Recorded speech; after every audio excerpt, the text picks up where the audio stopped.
corrija-me se eu estiver errado. De certa maneira tem aquela... É uma filosofia, quase como quando... em teoria, tarará. Agora, é difícil, né? Como é que a gente resolve coisas que não... Como é que eu vou te formular isso? Por uma coisa que você tem certeza, parece-me que filosofia é muito bonito, mas na prática não é tão simples. Sim. Como é que você conseguir fazer com que essa filosofia de vida, de várias maneiras, inclusive a gente vai falar sobre isso, né? Filosofia para uma vida feliz, de fato chegue mais próximo do sim, é certo, é assim mesmo, dá pra fazer e afirmar. A filosofia não lida tanto com isso, quem lida com isso é a ciência. A filosofia não é uma ciência, porque a ciência, com os padrões que a gente usa nos 300 anos mais recentes, ela é experimental, ela é empírica. Isto é, eu só posso afirmar algo sobre algo se eu experimentar esse algo em relação à sua concretude. E é muito subjetivo. Isso, mas não na ciência. Não, na filosofia. Na filosofia, por sim. isso. A filosofia, não sendo uma ciência, mas sendo um saber, uma reflexão, ela lida não com os comos das coisas, mas com os porquês. Com os porquês e dos que como pode ser. O exemplo que eu dou sempre, e vou fazê-lo aqui agora, se nós estamos aqui sentados nesse momento, e acontece algo que eu vou dizer e que eu não desejo que aconteça, mas tenho eu um infarto, certo? Bate na mão. Isso. Isso é anticientífico, isso que você fez. É filosófico? Isso. É filosófico. Ele pode ser esotérico, ele pode ser místico. Nada garante nem dá certeza que exatamente. Exatamente. Ora, tenho eu um infarto e caio aqui agora. Não desejo isso. Mas se acontecesse, a primeira coisa que você faz é correr até mim e tentar me socorrer. Como eu estou ali falecido, você faz uma coisa altamente filosófica e nada científica. Você me chacoalha e diz assim, volta da onde? Qual é a tua suposição? Que eu fui para onde? Se eu estou aqui na tua frente, volto o quê? Onde estarei eu? Estou aqui. Diz assim, volta. Como eu não volto, à medida em que talvez eu não tenha ido, você corre e chama alguém. E aí vem um médico. Esse médico vem e diz, olha, ele faleceu, ele teve um infarto agudo do miocárdio. E aí você diz assim, Raul, mas por que ele morreu? Aí o médico diz, sabe o que é? O coração é um músculo, ele não pode sofrer, né, uma pressão muito intensa e nem ser submetido a um esforço maior, porque senão ele fibrila. E ele fibrilou e acabou produzindo nele, né, uma interrupção do fluxo. Diz assim, não, eu não perguntei como ele morreu, estou perguntando por que ele morreu. Ele diz, então, o coração é um músculo, né, e todas as vezes que ele tem um esforço excessivo, você não entendeu a pergunta. Eu quero saber... Por quê? Por que ele morreu? Não como. Por quê? Ora, a ciência lida com os comos. A filosofia, ela passeia nos porquês.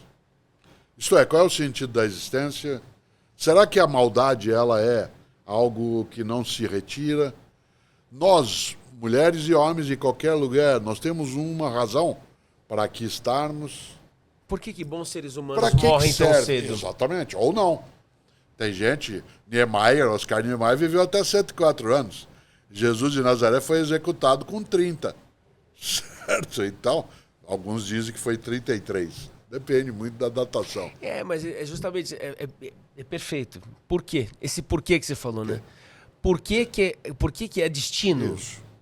O que você acredita, né? Destino. Por que Cortella acredita espiritualmente falando? Eu tenho uma vida que eu não escolhi estar, isto é, eu não pedi para nascer. Mas estando eu aqui, eu quero decidir qual é o caminho que eu vou seguir. Uns dizem que pediu, né? Sem hoje então, sabermos. Não sei. Não tem a comprovação. Tá. Né? Portanto, eu posso dizer que isso que você está dizendo, ele não é impossível, mas ele é improvável. Tá. Certo? Eu não posso provar. Eu lancei, o livro mais recente que eu lancei se chama Deus nos livre. Deus nos livre. Inquietações e desassossegos ligados à religião, religiosidade e espiritualidade. E uma das coisas que eu levanto nesse livro é que a religião ela não é impossível, ela é improvável naquilo que ela trabalha. Ou, para usar um termo mais aberto, Deus não é impossível, é improvável. Você não pode provar, você pode provar pelo efeito. Isto é, pessoas dizem, aqui está a obra de Deus. Mas e ele? Sim. Isso aí eu creio. Quem é esse que fez a obra que você está dizendo que é dele, né? Você vai dizer, eu vejo a causa pelo efeito. Isto é, olho o mundo e digo, existe uma razão? A filosofia, a teologia, a arte, a religião lidam com essa temática. A ciência diz, enquanto eu não comprovar, não. Tem alguma provável? Então, provável não. Nenhuma. Se é provável, em termos de religião... Sim, não tem. Não. É fé, pura fé. É crença, o que é bom demais. Eu insisto sempre, religião é crer para ver, e ciência é ver para crer. Sim. Né? A filosofia, aí volta ao teu ponto. A filosofia é aberta às questões, sim, ela não tem um ponto em que ela diz, aqui cessou. Isso é indiscutível. Não existe essa ideia na filosofia, o indiscutível. Nenhuma frase termina com um ponto final. Na filosofia, a frase tem que terminar com reticências. Certo? Ciência tem isso de um modo um pouco mais restrito, porque o conhecimento, mal ele chega até esse patamar, ele poderá ser trabalhado no outro modo. Há um grande matemático, filósofo, né, do século XX, um britânico chamado Bertrand Russell.